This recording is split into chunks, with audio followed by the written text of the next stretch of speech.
I told you. I'm on fucking vacation! I thought a lot about why people liked Nobody Won. And the action was great, and Ilya Naishuller shot it, and just, Greg Rementer oversaw the choreography.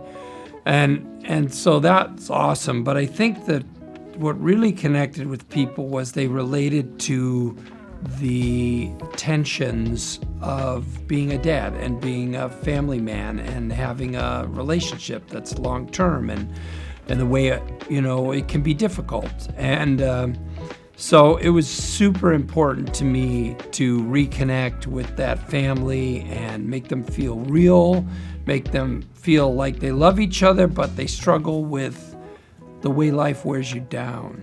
And yeah, to me, it's in the DNA of Nobody, that if you don't get that right, it doesn't matter how good the action is. She has a more active role. She takes on some action, which at the end of Nobody Won, I said to her, would you be willing to do action in Nobody 2 if we get to do that? And she was like down for it big time. She trained for action in different films she's done, not to mention Gladiator, a great film. And she said, I'm ready to go anytime you want me to do that.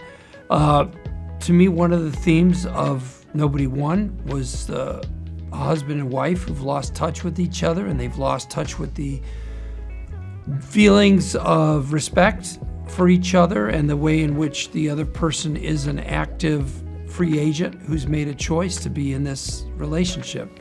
And I wanted in Nobody 2 for the wife to remind Hutch that she too is a person of power and choice and ability, and she does that at the end of the scenes of the film, of the story.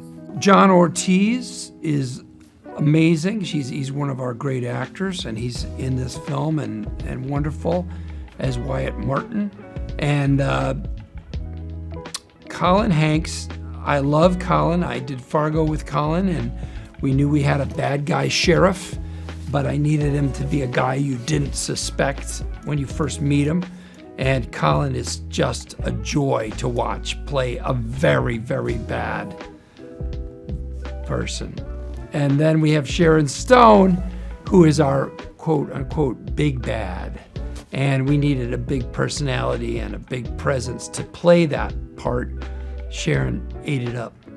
Well, Timo Tjahjanto is a fantastic director. He's made numerous films. The Night Comes for Us, one of them you can watch on streaming pretty easily. He does horror films and action films that are visually involving and surprising and impressive.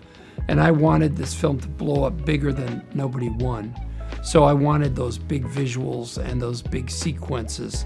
And he was the man. The thing that I'm most excited about is, while it's true that Timo is expert in and brings the darkness and the bloodiness that he loves, that action film fans love, he also was up for the fun and the comedy of, say, the duck boat fight, which is more like a Jackie Chan film fight, and isn't really in line with what Timo has done in the past. So he opened up his vision to include ours, and he also brought his vision to another level with Nobody 2. Nobody Won is a film that is almost a personal film to me.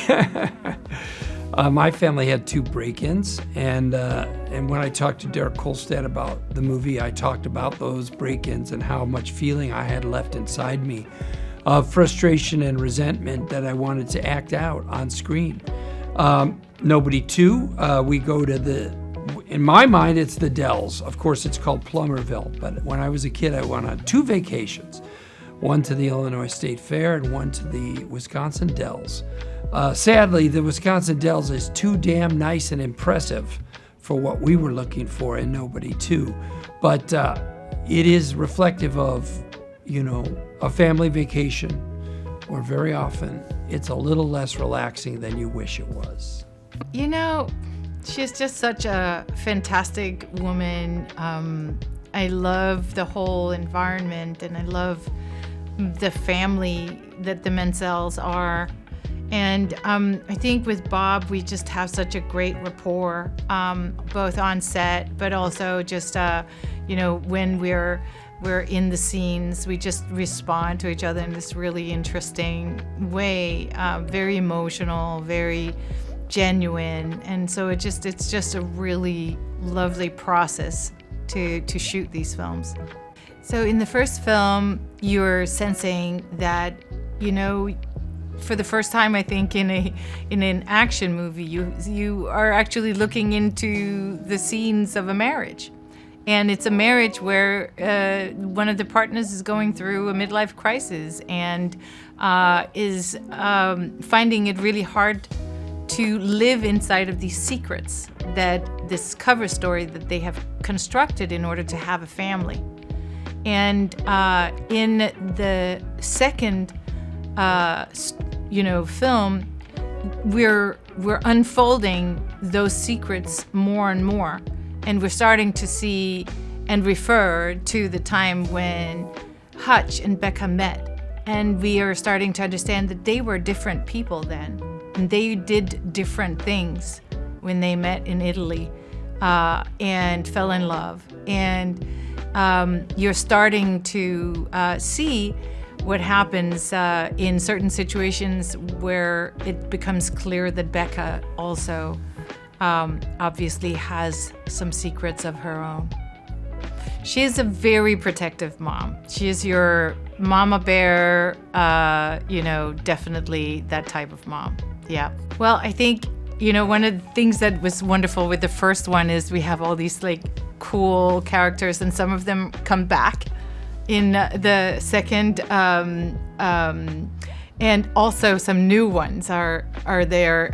Colin Hanks plays a local bent sheriff, and he does it so well. And that guy is just such a great actor. He's also just such a lovely person.